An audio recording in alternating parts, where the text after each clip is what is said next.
Welcome to A Matter of Music. I'm Dawn Wisner-Johnson. And I'm Beth Wisner-Jahnsen. And we are partners and sisters, and we're here to provide a unique space for musicians to gather tools, ideas, and education to help master this crazy business of music. So welcome. Today we're going to be going over, are you ready for sync? Are you ready? Get ready. You're ready, but are you really ready? Are you really ready? There's some steps you need to take. And so we're going to go over those a little bit. We're going to start with music production. You probably have written a song and you think, oh my gosh, this would be awesome in this television show. I've been watching it and I know that they would like this, and it's just like all the things I'm hearing. And you demo your song and you're like, there's a guitar and a vocal. This sounds pretty good. Maybe I'll see if I can send this out to somebody. I would suggest that you not do that. Maybe back in the day, we were in a world where a demo could be sent and people would be open to listening to something like that, but not these days. Right, Beth? No, there's too much music in the space.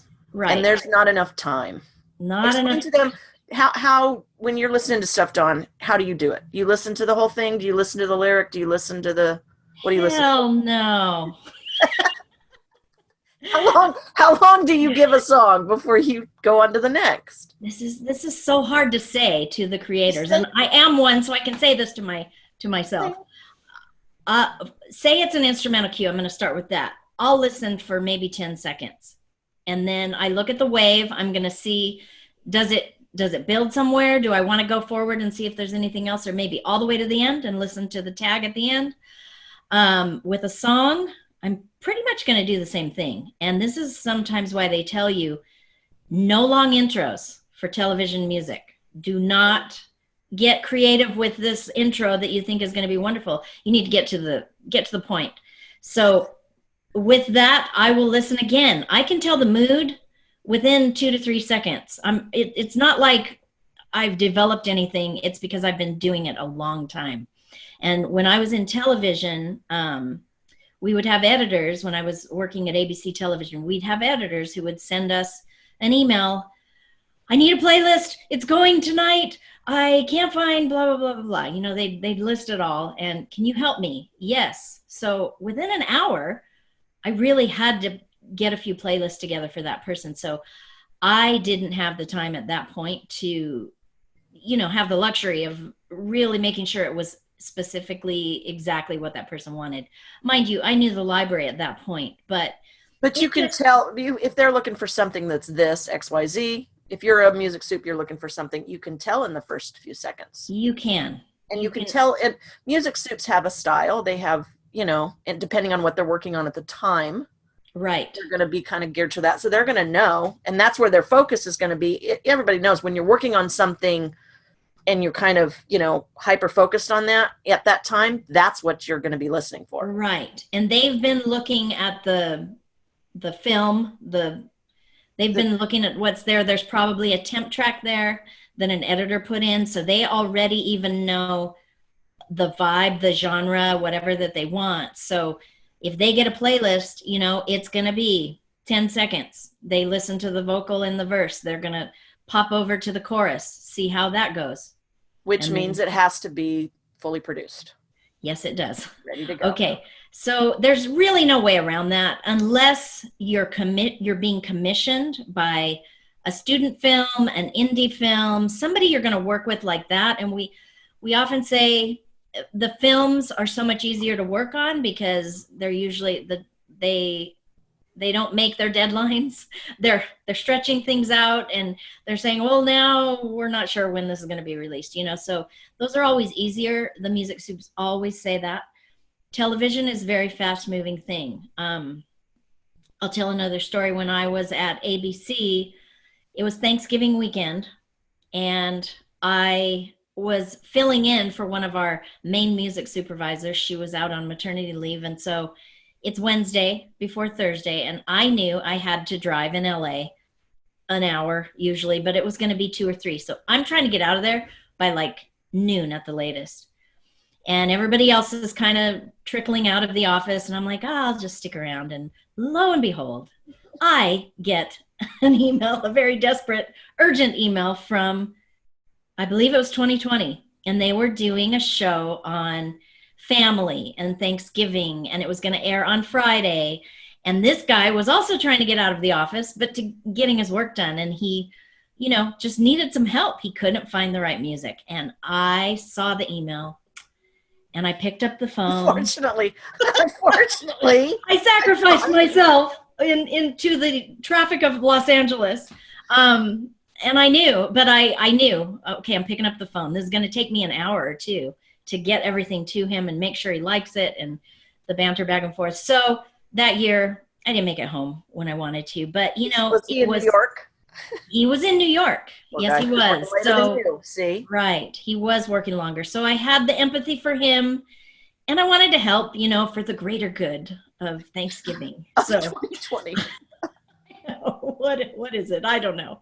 Anyway, I always liked that story because if I'd have been in my car and I saw that email, what would I have done?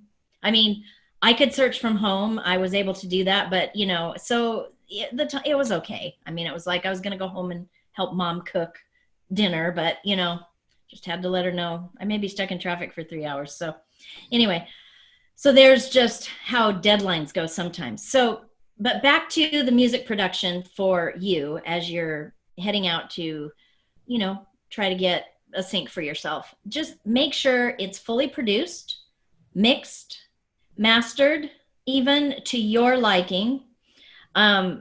Television is a different world. I'm smiling because Beth is I old have school. Opinions. She has opinions on this mastering stuff that you can do nowadays. I know several songwriters who master their own music for. Well, I come from the world of just music for music's sake, not music and television, which is really a different, Right. I worked at ABC for about almost 6 months, and I was a little surprised at some things that were, the quality sometimes was like the need to have the thing fast kind of superseded sometimes having the best quality. And I come from the world of music production in world-class studios and all of that. My husband was a recording engineer, and that's where I worked. And so for mastering, So for a placement, it's not really as important. Now, obviously, if you're an indie artist and you're going to do your album and that song is on the album, yes, you need to. But get somebody else to master it. Don't mix it. Even if you mix it yourself, get somebody else to master it. Master it is the last place it's going to get before you put it out there. And mastering is a great way to catch anything, to correct anything. Good mastering engineer can ruin something. A good mastering engineer can just make it just that much better. I've seen both from the same guy on 2 different projects. One he made better, one he didn't make it work better. And so, but make sure you're in the room when it's getting mastered if you can be. But it also gives it, if you can afford it, it gives it a third, or fourth set of ears instead of just you, the engineer and stuff. So. Right. Yep. But television, they're also going to be doing some almost mastering themselves when they're putting it through for podcasts. They have their own stuff they're putting it through. So when Beth asked earlier, I was going to mention this lyrics and metadata. We haven't talked much about that. It always needs to be within your track. Even the lyrics can be in. How do you get that in there, Dawn? What do you mean in the track? Well, I mean, yes, in the information follows it on the track. This is usually through an MP3. The WAV files don't always take the metadata with them. So, however, I believe that AIFs do, but those aren't always used in tracking things. So that's a whole other it's a long podcast on metadata, so we will talk about that. But all of the splits need to be there. The people that own the music, the publishers, the splits. It's good if the lyrics are there. Even down to mood. If you're pitching out to music supervisors, keywords and things like that are really good, because if they're searching in their systems, that can come up. Now, there is one system that I know that all the television music soups use right now. It's called Disco, and I'm on it. I'm putting music there. It's very tailored to this. So when you drag it in, they even have a system that will know what part of that is. They will label it as by the genre, those kinds of things. You can go Kind of change analyzes it and kind of Yes, tells they're using AI. if you are new to syncing and production and that's something you want to do, go to Disco. Is it disco.com? I believe. And go, we'll put it in the information below the video Right. here. If you're listening to this on audio, then search Disco for music supervisors and go check out that website, and you can learn a lot there from what people are looking for. Right.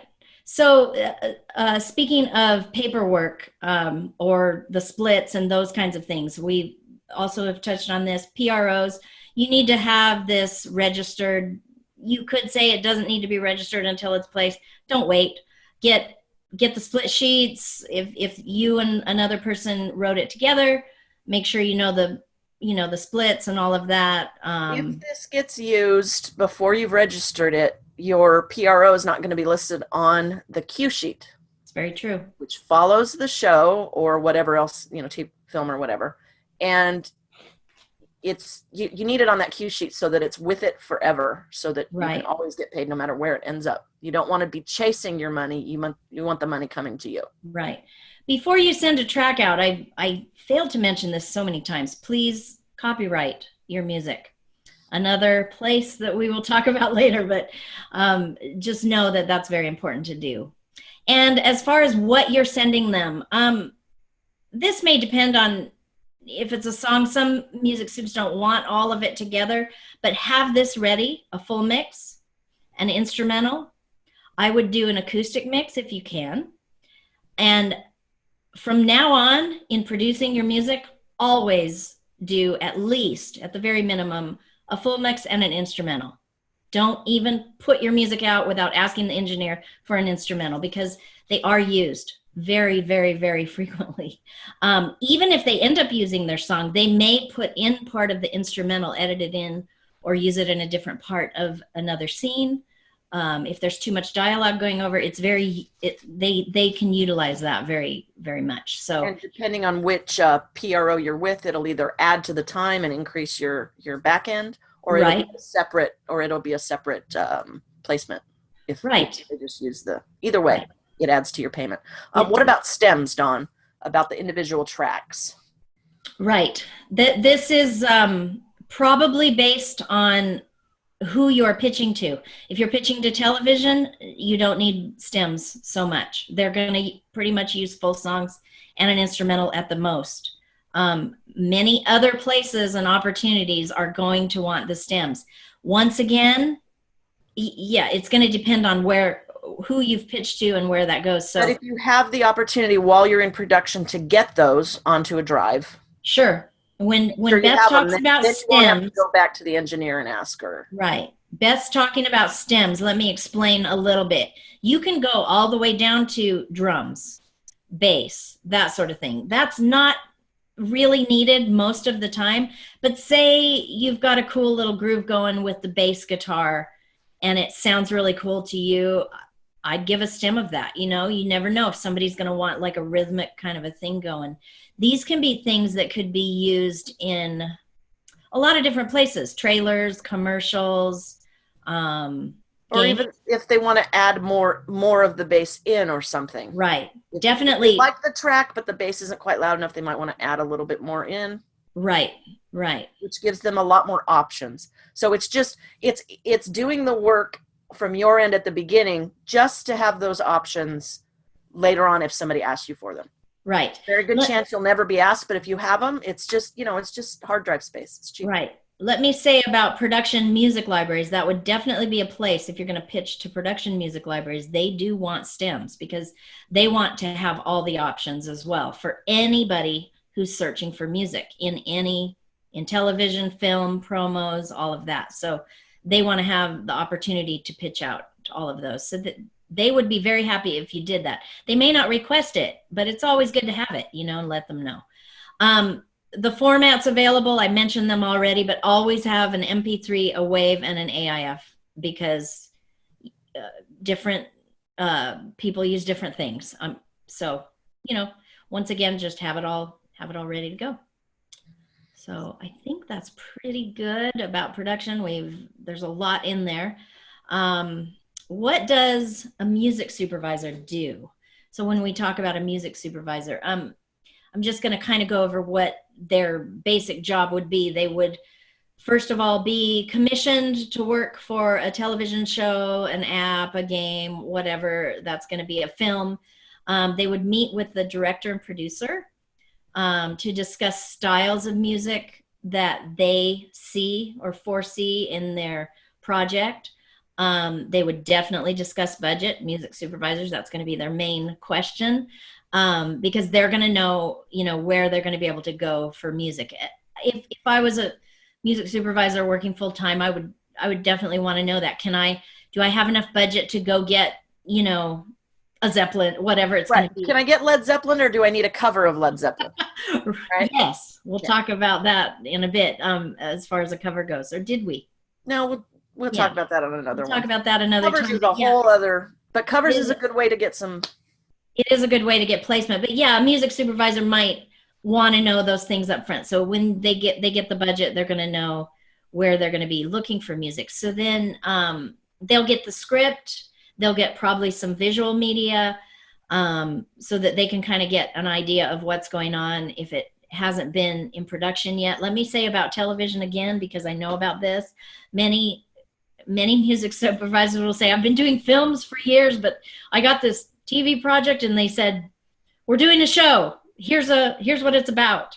And they're like, you got anything for me? And they're like, we're just, no, it hasn't been edited. We can't give you, and then a week before the thing is airing, they're like, okay, here it is. Now give me all the music, and they're like, wow, help Television's me. Fast. It is. It's fast. So, but that's just one aspect. Films are going to have a lot more time. They're going to know, they're a lot easier to deal with. They're going to select and license the music next. When I say that, there's a lot of emails going out. There's a lot of research going on. If they are a music soup that does like the indie music, or, they'll go out. I've heard of some of them.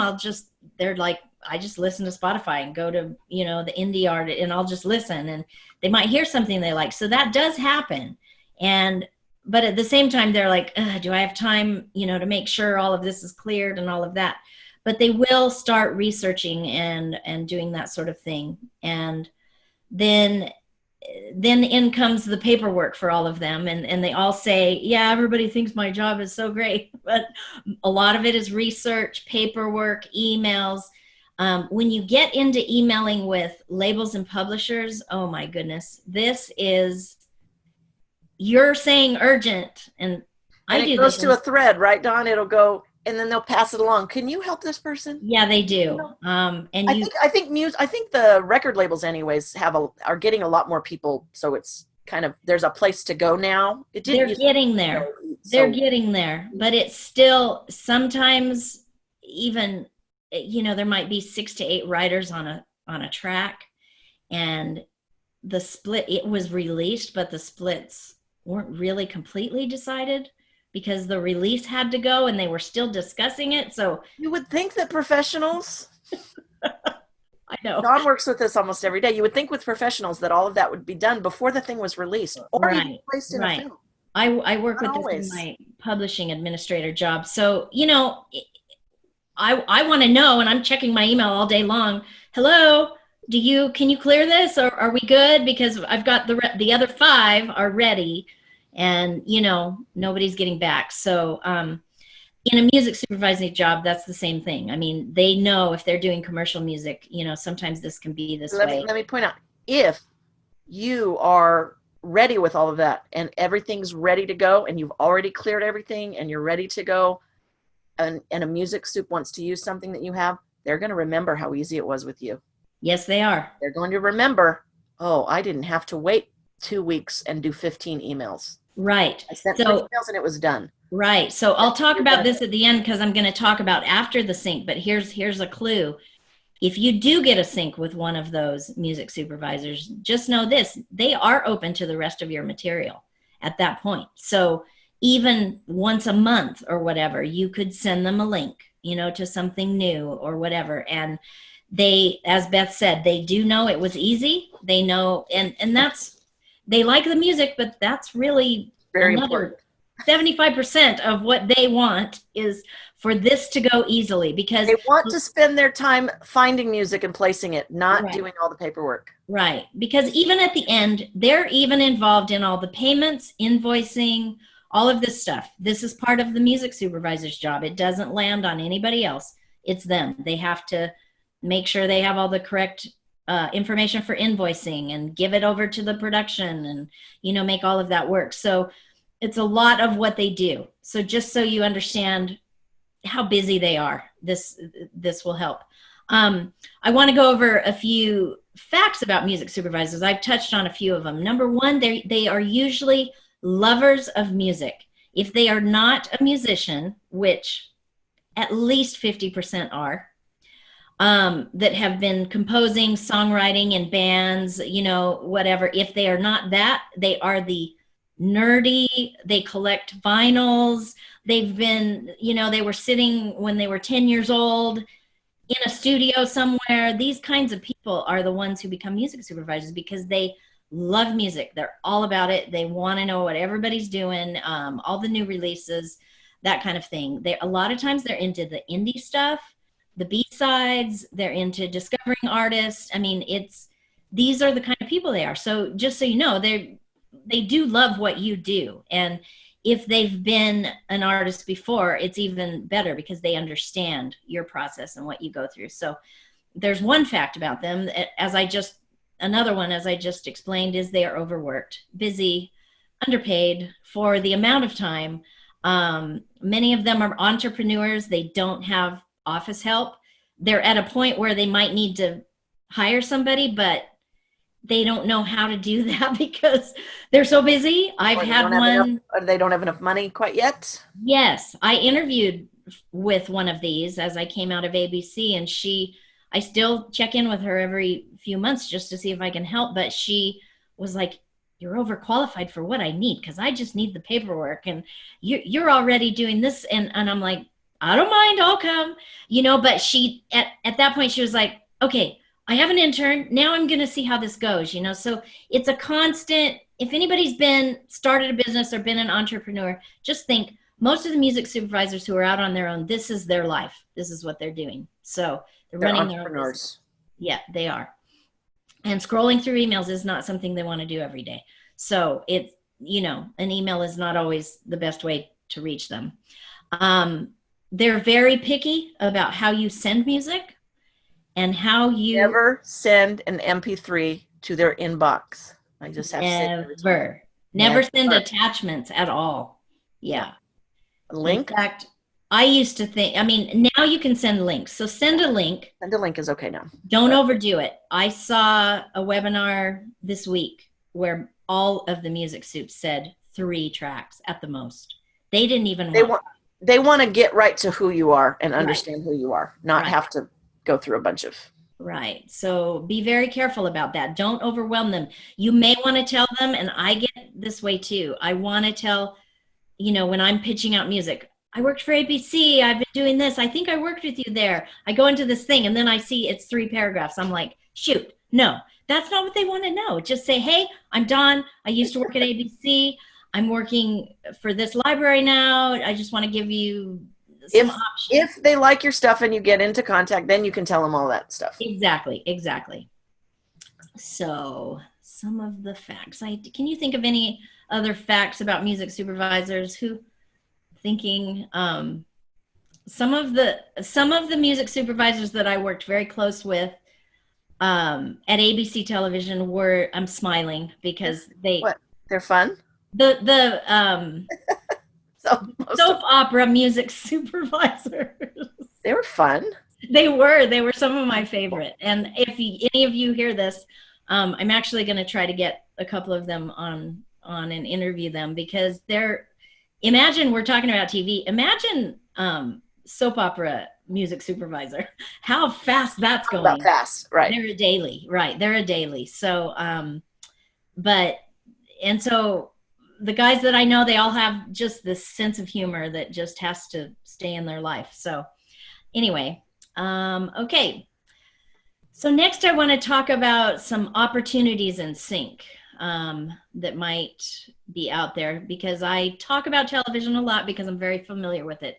So some of the television places that you might find yourself are background music, which a lot of times they call source music, meaning it's coming out of a source, a radio in a car, a jukebox, or, you know, in a cafe, you're hearing the music piped in, those kinds of things. That's background music in television. So they're looking for just something to kind of go behind the dialogue. It's not going to be very loud, but you can hear it.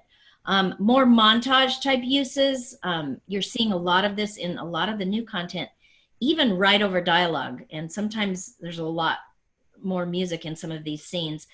I call it a montage. Montages used to be where, you know, you're tying up the show pretty much, and it's at the end and you're seeing the scenes and just hearing the music. But some of these uses are, you know, they're bringing the music in and out, and you're seeing a person go knock on a door, and then, you know, there's silence and you'll hear the music come up, and then they have some dialogue, then they go get in their car and the music comes up again, and, you know, those kinds of things. So They've started to use music more as a character, kind of, yes, as a vehicle for, you know, they're especially in the soap opera world, they'll have, you know, everybody will have their themes, kind of like, you know, John Williams did with Star Wars. You know, everybody has their theme, and then they'll bring it back up. That'll happen sometimes in a TV show too, but they're using it when the dialogue dips. They're using it as a vehicle to continue the story.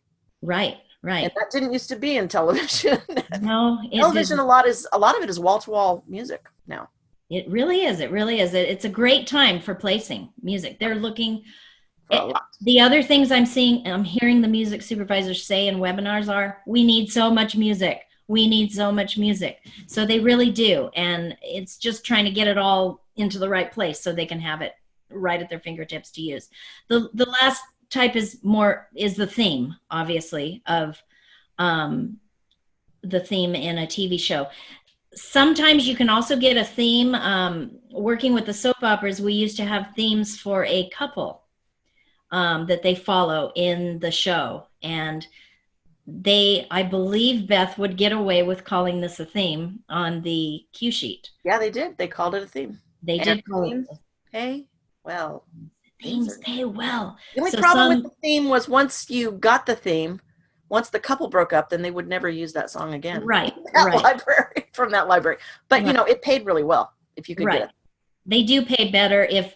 And every time the couple's on screen together, here comes. Right. And on the royalty side, a theme just pays more. Yeah. Background doesn't pay as much. Now, mind you, in background music, they can use your song over and over again. Like if you go back to the cafe, say 2 weeks later, you might hear the same song going. But then those things add up. They call super usage, where the more they use you, the more it pays. Right. Exactly. So that's pretty much television. In the same vein are promos for television. If you watch television and you don't scroll past, these days, I don't know how people are seeing promos anymore, but if there's some different ways that people will see these, not just in the traditional television in between commercials. But so promos are short, edited, promotional for the TV show that's coming out soon. And in these, they also use short cues. They use, if you're a special effects person who likes to make all kinds of loops and different things like that, they love edited rises and falls. And if you listen to these, you'll understand what I'm saying. Lots of bumpers where ba ba ba ba, you know, those kinds of things. Dawn, I just am remembering a story from a friend of ours that still works at ABC, and she had to go find all of the, I don't want to say her name, but she had to go find all of the cues that they had used to create. And how many was it, Dawn? Was it like 40 or 50? At least. It might have been 60 in one 30-second commercial. Oh yeah. The lawyer was ticked, by the way. These were just audio guys that were making something. The editors. The editors. Yeah. But they were throwing in all this stuff and they didn't write it all down. And she had to go back and find. And it was the payment on that promo had to be ridiculous. It was a lot. They have to pay for each piece of music they're using. Each one's a needle drop each time you drop it. So, sometimes this is kind of a side thing for someone who's kind of loves all of that loopy kind of stuff. That is a place where they will use that kind of music. So films are the next one, major and indie.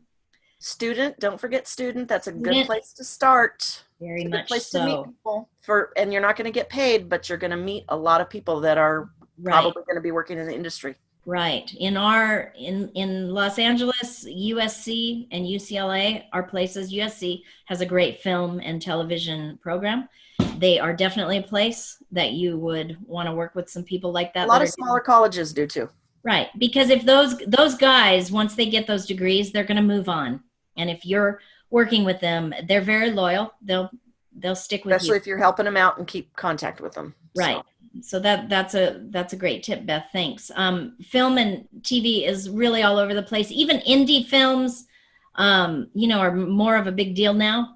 You can find the studios that are producing these. Go check out, send some emails out. Say, hey, who do you use for your music? They may tell you, oh, we use this library and this production music library and that sort of thing. But they may be happy to know that you've got some music that might work for their film, maybe some songs or something that is very specific. So trailers for film. These are usually more known songs, but so many covers in trailers. That's what I have to say. Cover songs of commercial artists. Now, you don't get paid royalties on trailers, but trailers pay good money up front. So on the cover issue, a lot of times a cover I will hear, say it's, what kind of song would I say? Like, just say a Beatles song. Somebody will do a cover and it's a completely different genre, or it's like real ambient and just, it's a female singer, not a male. And, those kinds of covers, it seems, are very, very useful. They want the recognizability of the melody and the lyric, but they want it to be something new and different, So that's kind of an exciting place that not a lot of people touch, but it would be an interesting place to try to send your covers out to. Commercials and ads. These are very lyric based, very genre specific, very specific in all ways, I would say, would be commercials, because they have a small amount of time to target an audience. So I have also, in the past few months, found some companies, one's in New York, I can't remember the name, but you could just probably Google, that are specifically looking for covers and songs specifically for commercials. And they are grabbing these things and putting it together because they're known as someone that the commercial world will go to. So you can, and when I saw this one woman from the company, she said, we're looking for people all the day. Send me an email and tell me what you got. We're willing to give a listen and let you know if that will work for us or if we're not sure if it will. So, and I'm not sure what the contracts would be, but Beth and I would be glad to look them over if you need some help. So that's another area. Apps are another area, which is brand new, and I'm not sure exactly how that's going in the world, but yeah, I don't know how that works. Another place. Games, video games. Again, wall-to-wall music. Yes, very much so. I feel like a lot of times when there's a band that I like, say Taking Back Sunday, Thrice, The Used, some of the 2000 bands, I'm like, why doesn't anybody ever use them in sync, and I'm looking around and I'll go do my research and I'll find them in games. And I'm like, oh, that's where they are. So, and I've seen record labels, like they'll have 10 songs from 10 different bands on the same game. So it's almost like, the game is looking for a specific type of music, and I'm not as up on this. Beth has I have 3 boys that are, the last one just turned 18, so they're all young adults, and sadly I didn't show them enough classic music. I wasn't good at that. I played, in the car what I liked and stuff, but I didn't, spend a lot of time saying, hey, this is, so and so, you should listen to this. Because they, at that point when they're teenagers, they don't want to listen to their mother anyways. But we're headed to WonderCon one summer. We're driving down the freeway, and my middle son called her. He said, hey, can you change the music? Can you put something cool on? And I'm like, okay, what do you mean by cool? And he goes, that old stuff, like Louis Armstrong or Billie Holiday. And I'm like, what? Like, how do you know Louis Armstrong, Billie Holiday? And he started just naming people, And he's like, oh, from, I think it was, what video game was that? It was Assassin's Creed, I think, where they have different time periods and stuff. And they had one, it was either that or it was, one of those end of the world things, but they go in different time periods and they use the music from that time period. And then my other son, Cole, he will constantly come in with music on his phone. And he's like, this is the best song ever. Listen to this guy. This is amazing. And it's Johnny Cash, and I'm like, he's pretty cool. Johnny Cash is one of his favorites. He's 18 years old. And about 3 years ago, he discovered Johnny Cash on a video game, and I was very happy about that. I mean, one of his favorite artists is Imagine Dragons because they're on everything. Commercials, film, trailers, video games, just they're everywhere. And that's one of his favorites because he's heard it so much. Right. So, but that doesn't mean that, you don't have to be, Johnny Cash to be in a video game. They use a lot of stuff. And my other kids have found the music that they like. They all have completely different musical tastes.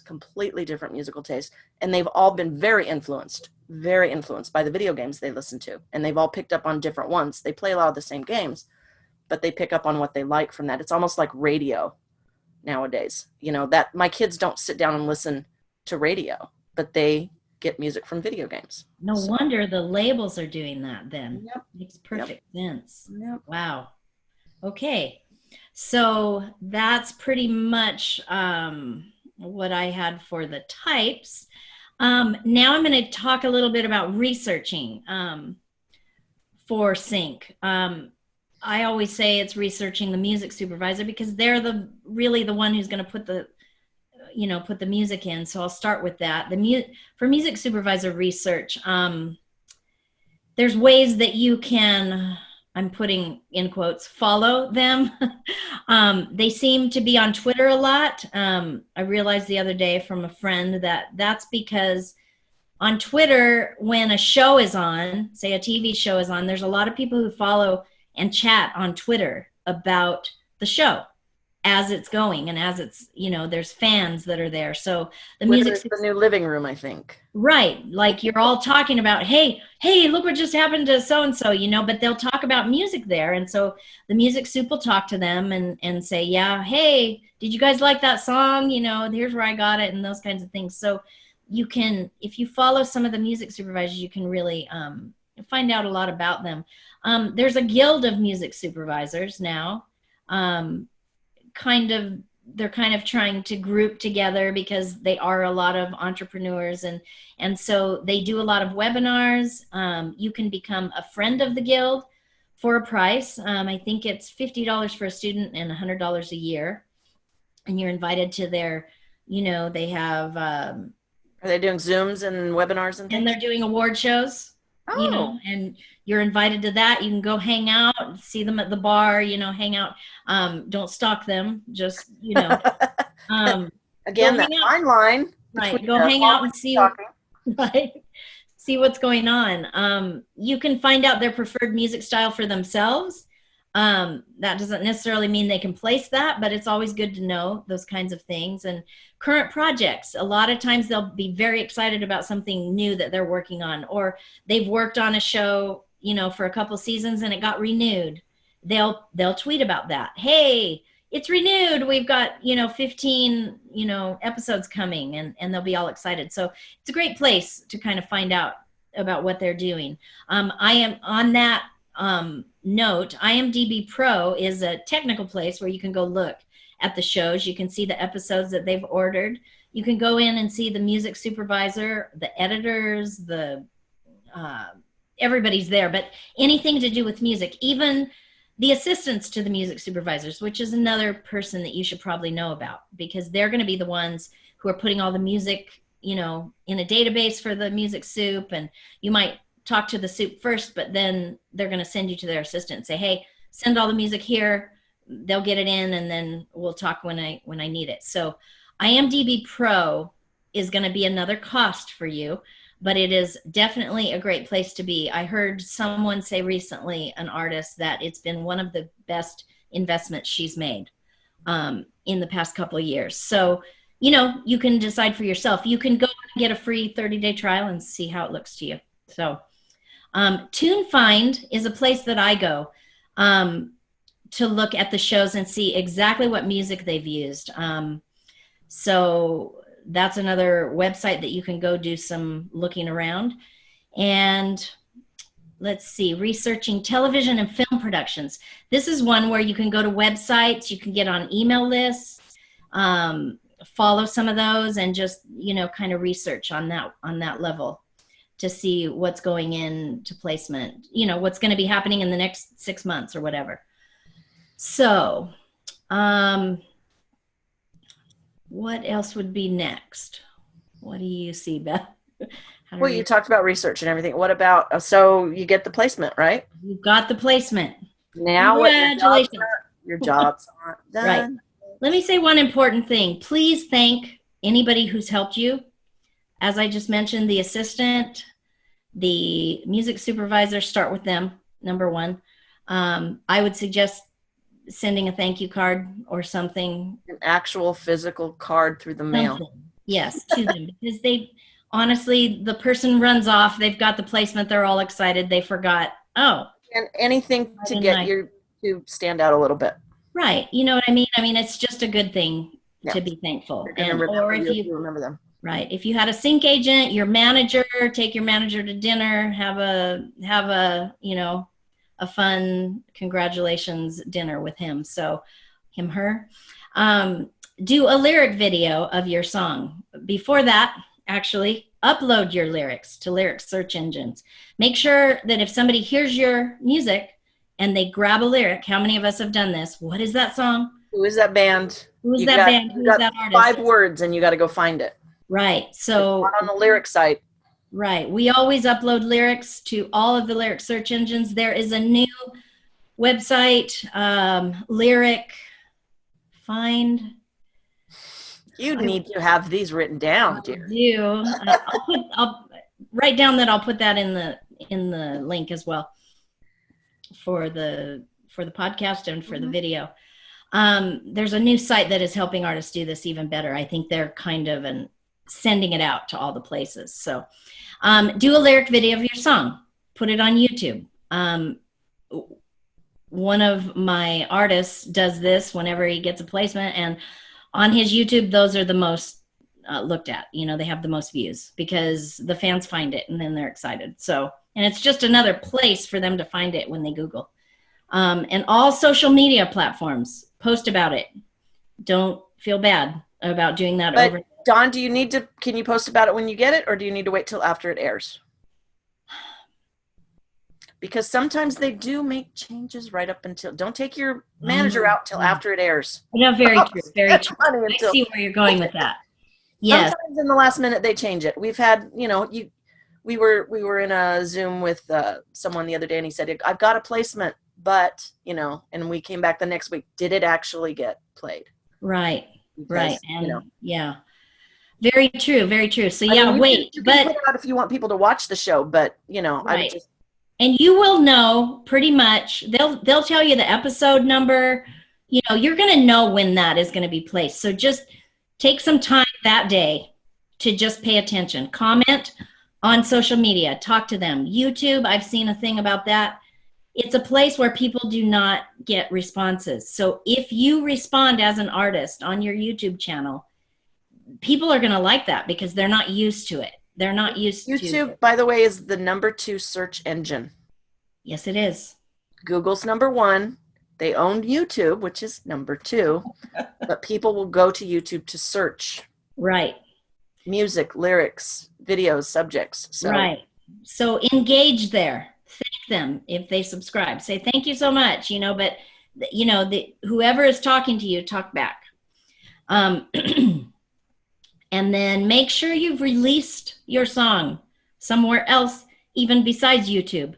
iTunes, Spotify, anything, any streaming, even SoundCloud, if you don't want to go, the regular digital route, even SoundCloud, Reverb Nation, any place that when they Google, they're going to see the name of that song. Very, very important. You want the fans to find the actual song. So, and YouTube's a great place, but if they see you're somewhere else, they may keep digging and keep going. And reach out and engage the fans of the show while the day it's aired. Make sure you're talking to them. Twitter's another good place, as I just said. If you don't have a Twitter and you're a musician and you're just like, what's Twitter? I'm not sure. If you're going to go for television, people are there. So get that going, especially for if you get the placement. So yes, I think that covers everything. I have exhausted the sync world and for an artist. So I hope that you've enjoyed it today. Thank you for tuning in and listening. We appreciate it. And we'll see you next time. See you next time.